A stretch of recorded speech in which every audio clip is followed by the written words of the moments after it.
तो क्या अपने बेटे निशांत कुमार को सीएम बनाने की तैयारी कर रहे हैं नीतीश कुमार?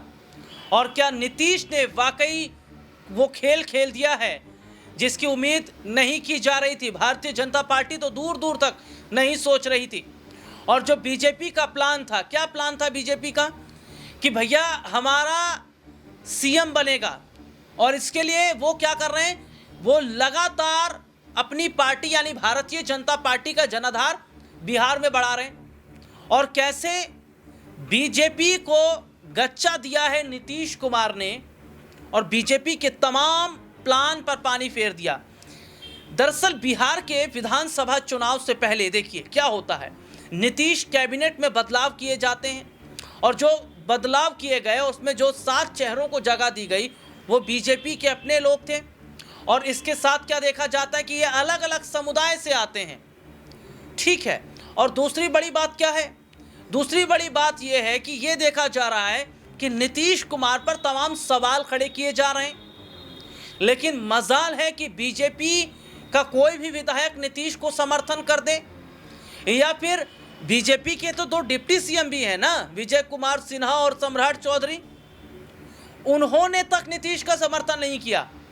तो नीतीश बिहार में किसी और से नहीं लड़ रहे हैं, वो अपनों से लड़ रहे हैं, उनकी लड़ाई बीजेपी से है। और यही तो प्रशांत किशोर ने कहा कि भैया नीतीश की लड़ाई किससे है, बीजेपी से है, क्योंकि बीजेपी ही नीतीश को बिहार में कमजोर कर रही है। और सबसे बड़ी बात है कि जब प्रधानमंत्री नरेंद्र मोदी भागलपुर गए थे, उस दौरान उन्होंने कई करोड़ों की सौगात दी थी बिहार के लोगों को। मखाने का जिक्र उन्होंने किया, मखाना पॉलिटिक्स उन्होंने किया था। और अभी हाल ही में अमित शाह जब बिहार दौरे पर गए तो अमित शाह ने कई करोड़ों की सौगात दे दी। तो ऐसे में क्या देखा जा रहा है कि जिस बिहार के अंदर जेडीयू नंबर 1 की पार्टी थी, वो अब क्या हो रही है, वो नंबर 3 पर जा रही है। क्योंकि 2 पर मैं 3 इसलिए बोल रहा हूँ क्योंकि 2 पर आरजेडी आ गई है। तो जो वोट बैंक है वो आरजेडी की तरफ भी जा रहा है, नीतीश वाला, और बीजेपी तो अपना वोट बैंक बना ही रही है। तो यहाँ पर ये देखा जा रहा है कि जिस तरीके से बीजेपी ने नीतीश को फंसा लिया है और नीतीश फंस भी रहे हैं, और इतना नीतीश का मानसिक जो कहा जाए स्ट्रेस हो गया है कि उन्हें पता नहीं चल रहा कि वो क्या कर रहे हैं क्या नहीं कर रहे हैं। क्योंकि अभी हाल ही में जिस तरीके से स्टेज पर उन्होंने एक महिला को छुआ, महिला के गर्दन कंधे पर हाथ रखा, उस पर बवाल छिड़ गया। तो ऐसे में देखा जा रहा है कि नीतीश को ये कहा भी जा रहा है, विपक्ष क्या कह रहा है, आरजेडी तो ये कह रही कि भैया निशांत को दे दीजिए ना कमान, निशांत को दीजिए सीएम बनने के, सीएम कमान उन्हें सौंपिए।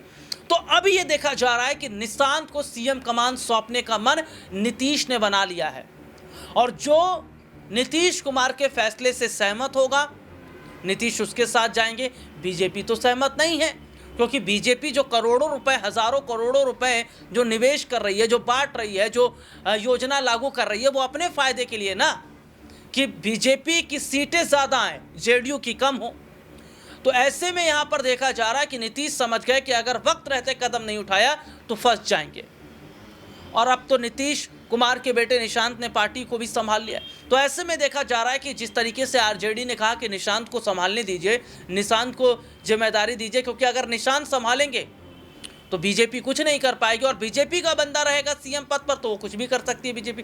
तो यहाँ पर देखा जा रहा है कि निशांत कुमार को सीएम बनाने का फैसला नीतीश ने कर लिया है, जेडीयू को बचाने का फैसला किया है, और बीजेपी उनके फैसले से सहमत नहीं है। और अब नीतीश पलटने की पूरी तैयारी कर रहे हैं, यानी कि वो आरजेडी के साथ जाने का मन बना रहे हैं। और आरजेडी अगर इस बात से सहमत हो जाती है कि ठीक है, अगर मिलकर सरकार बना रहे हैं और थोड़ा सा अगर झुकना पड़े, क्योंकि बिना जेडीयू के सरकार नहीं बना पाएगी आरजेडी, तो सरकार बनाना है तो नीतीश के आगे झुकना पड़ेगा। और यही तो बात है कि नीतीश चीज़ों को समझ रहे हैं, और अगर आरजेडी हामी भर देती है तो नीतीश निशांत को ही सीएम कुर्सी सौंप देंगे, और जो बीजेपी का सपना है वो टूट जाएगा। एनडीए जो है वो बिखर रहा है, क्योंकि चिराग मांझी ये भी किसकी तरफ जा रहे हैं, आरजेडी की तरफ जा रहे हैं, क्योंकि सीट शेयरिंग का मसला फंसा हुआ है। और एनडीए में सबसे बड़ी फूट तब होगी जब जेडीयू यानी कि जनता दल यूनाइटेड, जब नीतीश आरजेडी के साथ हाथ मिला लेंगे।